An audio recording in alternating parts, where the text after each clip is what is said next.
Hello folks, I made a video a few weeks ago about the installation of Gentoo using the binary method to simplify the process and make it easier for some people who may need such thing.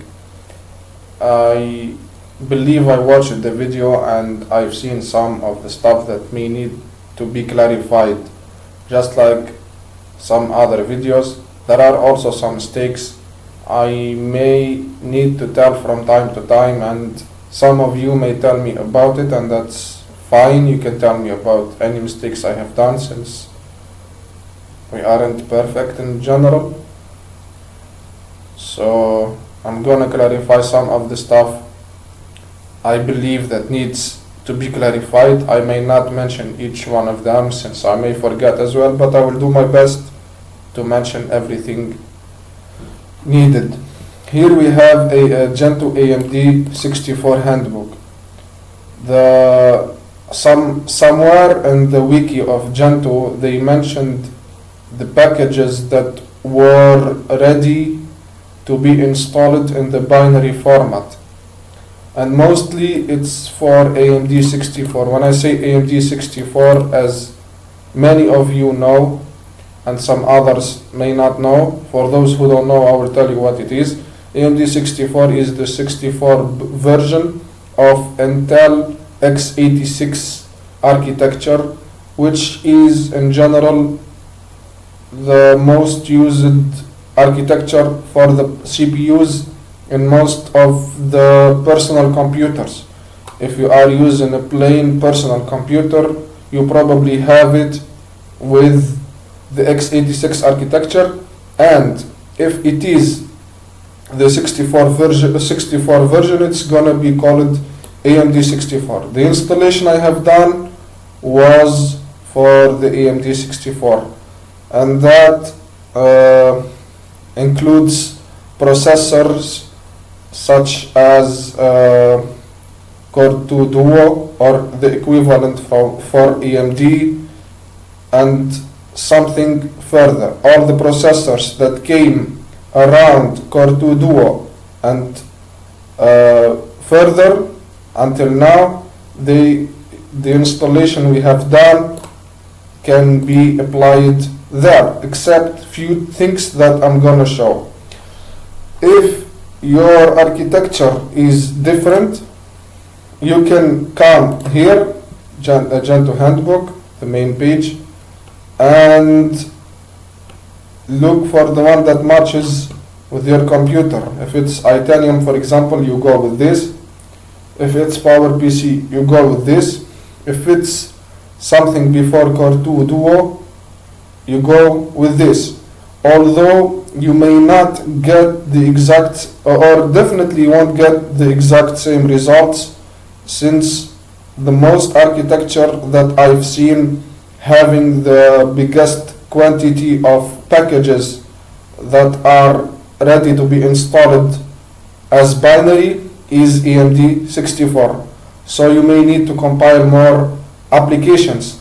And for the x86, I've seen some videos on YouTube for some YouTubers who complained about their computers being dead due to the compiling of Gentoo applications. So you need to reconsider installing Gentoo in case you had to compile directly on your computer. For the other architectures, you may need to read about them in any wiki that tells about it, like for example Wikipedia. That's the first thing that I can remember and I want to clarify. The second thing is the installation is for the systems that have BIOS. There are two versions of the firmware of the computers, which is responsible on the boot up. The old one was called BIOS, the new one is UEFI. Some computers have BIOS, some computers have UEFI, and some computers have them both. You need to change them on your boot up, you select the setup option. It depends on your computer, and select. If you want to follow all the steps that I followed and make them possible for your computer, if it has BIOS or it has both. If it has both, if it is BIOS, you just follow the steps the way they are.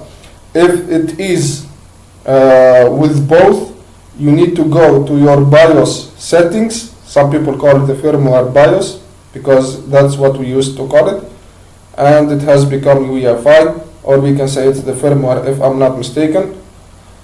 So you need to go to the BIOS settings and select legacy. If you select legacy, it's gonna work following the same steps. And some computers do not have BIOS, they have UEFI. So for such thing, you need to change some stuff. First is the disk layout. You need to have so this disk layout is what I followed, the partitioning scheme. I followed this one. This is for BIOS. It may work if you have chosen FAT32 for the boot. If you have chosen FAT32 for the boot partition, it's gonna work like I did. So the partition scheme, no need to worry about if you followed me. Otherwise, if you chose another file system, for instance XFS here, it won't work. And here it says it's for MBR DOS or legacy, as I said, BIOS boot partition details. Alright, there is another scheme also which is not mentioned here. It's with having an extra. So here it's again for BIOS, and then we'll see the one for it isn't here.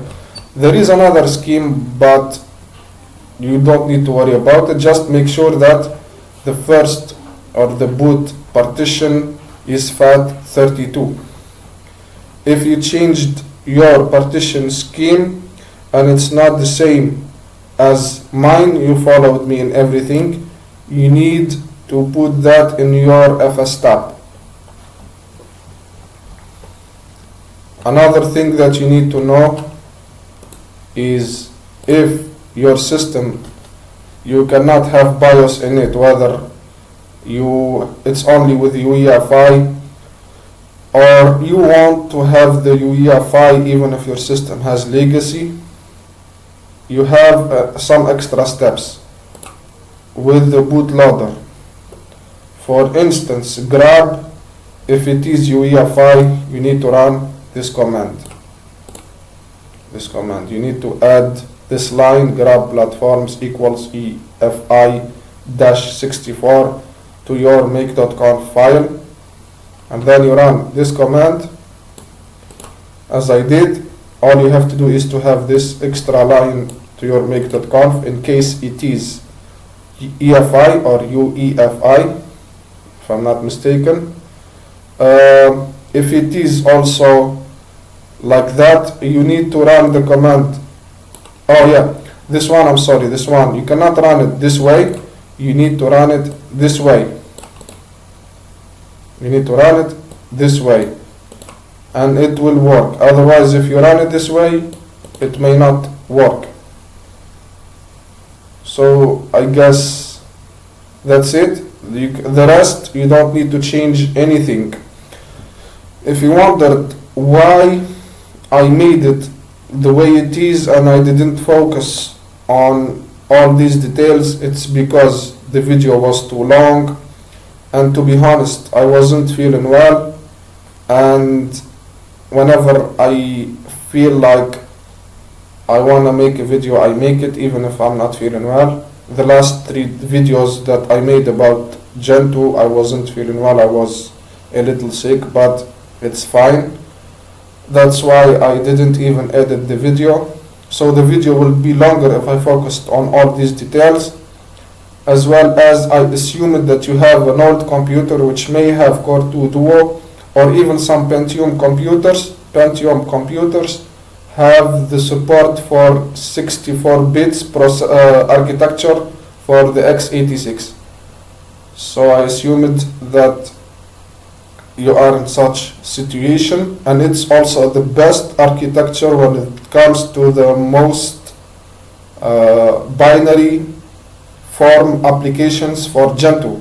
So it's gonna be the ultimate situation. And with Core 2 Duo or a little further, some of the computers had only BIOS and some others had the option to choose legacy in the firmware options. That's why I did it the way it is. Anyway, any suggestions or any criticism is welcome.